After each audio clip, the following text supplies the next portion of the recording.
guys, so sa mga nag-aas naman kung saan ko nabili or anong brand yung bag na gamit ko dun sa last video. So it's from Bostanten. Ito yung super nagtitrend na bag nila. Nabudol ako guys kasi ang ganda niya and 3-in-1 pala siya. Kasi marami kayong magagawang style sa bag na to. Ito yung first style niya which is pwede niyo siyang gawing pa-sling. So ganyan lang niyo siya i-adjust and magiging ganda yung itsura niya. Diba guys, sobrang ganda.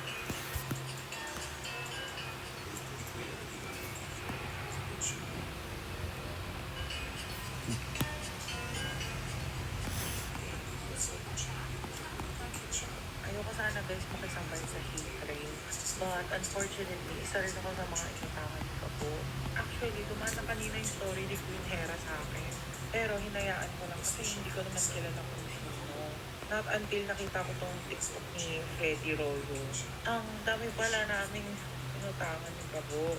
And kaya ako nalulungkot kasi may previous conversations kami bago yung utangan na stay strong sa kanya kasi nagpa-eye surgery siya. May chika pa kami tungkol sa Jessica Soho niya. Tapos biglang out of nowhere, March 2023 po, bigla siyang nangutang kasi delay daw yung mga bayad ng endorsements.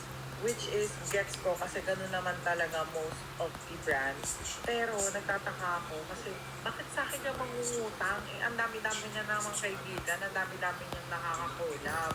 Parang all of a sudden, bakit ako? So, hindi ako nag-send sa kanya. Parang sinib ko lang ata yung message niya. Kasi last money ko yung 1K. Tapos, nagigilty pa ako. Kasi meron